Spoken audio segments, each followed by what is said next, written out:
రంగారెడ్డి జిల్లా హిమాయత్ నగర్ మండలం వనస్థలిపురంలో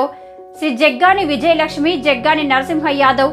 వారి 25వ పెళ్లి రోజు వేడుకల్లో పాల్గొన్న బీసీ ఐక్య వేదిక తెలంగాణ రాష్ట్ర అధ్యక్షుడు బేరి రామచంద్ర యాదవ్. ఈ సందర్భంగా బేరి రామచంద్ర యాదవ్ దంపతులిద్దరికీ సిల్వర్ జూబ్లీ పెళ్లి రోజు శుభాకాంక్షలు తెలియజేస్తూ వారు ఇలాగే పెళ్లి రోజు వేడుకలు జరుపుకోవాలని,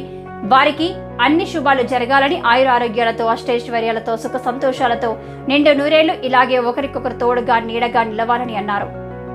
ఈ కార్యక్రమంలో బీసీ ఫెడరేషన్ రాష్ట్ర అధ్యక్షులు సాయన్న ముదిరాజ్, వనపర్తి జిల్లా గొర్రె కాపరుల సంఘం అధ్యక్షుడు మధు యాదవ్, అందెల సత్యనారాయణ యాదవ్, కృష్ణ యాదవ్, జంగయ్య యాదవ్, నోముల సైదులు యాదవ్, మాజీ సర్పంచ్ దాసు యాదవ్, తిరుమలయ్య యాదవ్, రాళ్లగూడెం నరసింహులు యాదవ్, పూడూరు నగేష్ యాదవ్, భాస్కర్ యాదవ్ మరియు బంధుమిత్రులు, స్నేహితులు, శ్రేయోభిలాషులు, మహిళలు పెద్ద ఎత్తున పాల్గొని 25వ పెళ్లి రోజు శుభాకాంక్షలు తెలియజేశారు.